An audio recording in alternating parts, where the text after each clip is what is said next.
네, 이번 순서는 대표 해외 주식의 일관 성과를 나타낸 순위를 살펴보는 시간이죠. 또 한 가지 제맛선 일이 있었는지 하나하나 짚어드릴 거고요. 저는 순위를 달리는 남자 순달남 한종목입니다. 네, 참으로 어려운 장세입니다. 오늘도 미국 3대 증시가 모두 다 빠졌는데요. 아무래도 우크라이나 사태 때문이겠죠. 외교적인 방법으로 좀 잘 해결이 됐으면 하는데 아무래도 사태는 좀 장기화되는 것 같습니다. 그래도 네, 순달남은 달려야겠죠. 오늘 순위는 S&P 500 기준 수익률, 주간 수익률 하위 탑5를 가져와 봤습니다. 네, 여기 5종목 한번 보시면요. 저번 주에 두 자릿수 하락한 종목들이 역시나 제법 많이 있습니다. 아무래도 장이 안 좋았으니까요. 이 5종목 중에서 그래도 한국인들에게 좀 익숙한 종목은 바로 이거지 않나 생각이 듭니다. 바로 2위에 랭크되어 있는 알버말입니다. 네, 전기차 배터리를 만들 때 필수적으로 들어가는 게 리튬이잖아요. 알버말은 글로벌 대표 리튬 주식입니다. 저번 주에 17%가 넘게 빠졌는데 무슨 일인 건지 바로 한번 살펴보시겠습니다. 우선 알버말의 매출이 어떤 식으로 구성이 되어 있는지 좀 알아보겠습니다. 왼쪽은 지역별 매출 비중이고요. 오른쪽은 상품별 매출 비중이에요. 우선 지역별로는 각 대륙별로 골고루 매출이 발생을 하고 있는데 그래도 매출의 절반가량은 아시아 지역에서 발생을 하고 있죠. 주로 중국 지역에서 리튬이 많이 소비된다고 보시면 될 것 같고요. 아무래도 중국의 전기차 침투율이 가장 유독 높고 전기차 생산을 많이 하는 나라이기 때문에 그런 것 같습니다. 또한 상품별 매출을 한번 보시면 크게 보면 매출이 이렇게 3가지로 나뉠 수가 있는데 그래도 핵심적인 사업 부분은 네, 역시 리튬이라고 생각을 하시면 될 것 같습니다. 그렇다면 핵심 시장인 리튬 시장에서 생산량을 기준으로 했을 때 알버말은 몇 등 정도 하는지 이게 또 궁금하실 수가 있는데 제가 갖고 왔습니다. 압도적인 것은 아니지만 2020년에는 점유율 22%로서 1위를 기록을 했었습니다. 순달람에서 언급을 해드린 적이 있는 강봉 리튬은 여기서 3위에 랭크가 되어 있네요.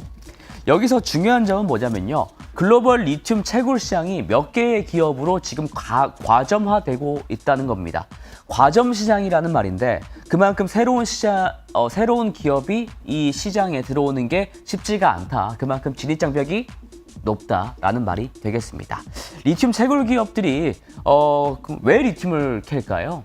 리튬 가격이 오를 것 같아서 캘 거 아니에요? 네, 그래서 제가 탄산 리튬 가격을 한번 갖고 와봤습니다.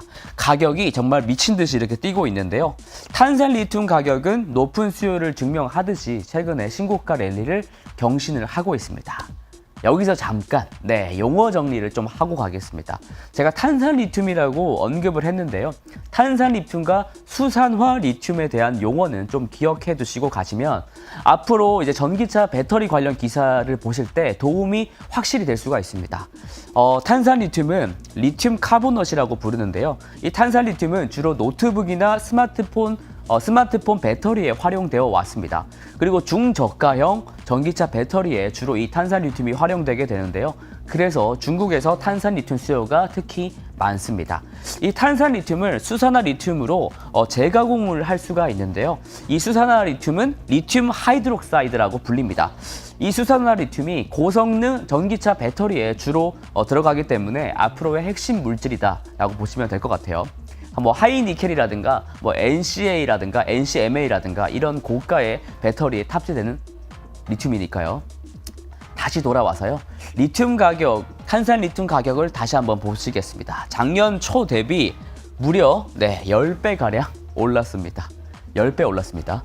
2020년 하반기부터 사실상 떨어진 적이 없이 계속 오른 것 같은데요. 그만큼 수요가 많다는 말이 되겠습니다. 리튬 가격이 이렇게 고공행진을 했다시피 알버말의 차트를 한번 보시면 코로나 시기에 주가가 정말 많이 올랐었습니다. 전기차 수요가 폭증함에 따라서 리튬 가격 상승이 일어났었고 이에 대한 수혜 기대감이 부풀어 올랐던 거죠. 다만 최근에는 전기차 기업들에 대한 거품 논란 그리고 기술주에 대한 대규모 차익 실현 이른바 셋오프 흐름을 비껴가지 못하고 고점에서 이렇게 35%가량 하락한 상황입니다. 더군다나 2월 17일에 알버말은 실적을 발표를 했는데 발표 이후에 또 급락을 맞고야 말았습니다. 실적이 좋았을 것 같은데 왜 빠졌는지 순달람이 지금 바로 체크해드립니다. 알버말은 작년에 매출 성장률이 11%였는데요. 더욱이 중요한 점은 이거예요. 네, 이거요. 2022년, 그러니까 올해 이익 성장률 전망치를 높게는 55% 성장까지 지금 맞춰 잡았습니다. 다른 기업들과 비교를 해봤을 때는 엄청 높은 전망치이긴 하지만 아까 제가 리튬 가격 추이를 보여드렸잖아요. 그러니까 리튬 가격이 오른 것에 비해서는 실적이 이 정도밖에 안 오르는 게 말이 돼? 뭐 이런 실망감이라고 할 수가 있겠습니다. 리튬 가격 급등에 비해서 생각보다는 실적 전망이 드라마틱하지 않았다는 거죠. 이 때문에 투자자들은 실망감을 표출을 하면서 주가의 급락을 야기했다고 보시면 될 것 같습니다. 다만 중요한 점은 바로 이거예요. 이 부분이에요. 이 부분. 리튬 공급 사업이라는 게 대부분 다년간의 사전 계약을 기반으로 하기 때문에 당장의 리튬 가격 상승분이 실적에 반영이 빨리 되지는 않는다는 거죠. 이것을 조금 더 생각을 한번 해보면 더 이후의 미래의 실적에는 결국 반영이 될 거라는 말입니다. 네, 시기의 차이지 리튬 가격 상승에 대해서 수혜를 입을 수밖에 없다라는 말이 핵심입니다. 그렇기 때문에 사실 장기적으로 봤을 때 이 기업에 대해서 투자를 하고 계신다면은 심플하게 테마를 갖고 가시면 좋을 것 같아요. 결국에는 전기차 판매가 급증하게 됐고 어찌됐든 배터리는 리튬 이온 배터리이기 때문에 리튬 수요가 점프하게 된다라는 말이 되겠죠. 전기차 생산량은 2025년까지 연평균 거의 50%에 육박할 정도로 계속 올라갈 것이라고 예측이 되고 있는데요.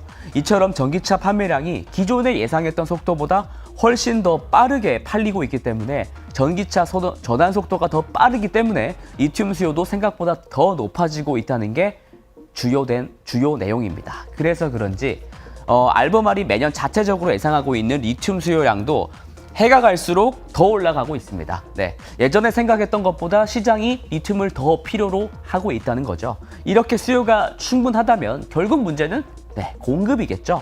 수요가 확실한 상황에서 공급만 제대로 받쳐준다면 고스란히 매출 상승으로 직결되니까요. 이런 측면에서 알버말은 올해부터 본격적으로 리튬을 대량 공급할 것으로 보인다는 점이 긍정적이다라고 할 수가 있겠습니다. 알버말은 이렇게 칠레 염호에서 리튬을 생산하기도 하고요. 그리고 여기 호주죠. 호주 광산에서 리튬을 또 채굴하려고도 하고 있습니다. 어찌됐든 중요한 점은 올해 하반기부터 본격적으로 리튬 관련 생산 매출이 큰 폭으로 발생을 한다는 말이 됩니다. 알버말이 전망한 본인들의 생산 계획을 제가 갖고 와봤는데요. 특히 올해와 내년, 특히 내년에 공급량이 크게 늘어난다는 것을 알 수가 있습니다. 호주 광산이 운영되면서 이제 수산화 리튬 생산이 급증한다는 거죠. 이대로 생산 계획을 잘 맞추기만 한다면 실적 발표에서 투자자들이 걱정했던 것은 그저 기후에 그칠지도 모르겠네요. 2차 전지의 다른 말은 리튬 이온 전지죠. 전기차에 관심이 있으시다면 리튬을 절대 잊지 말라는 말씀 드리면서 저는 그러면 내일 또 열심히 달려보도록 하겠습니다. 이상 순달람이었습니다. 호이!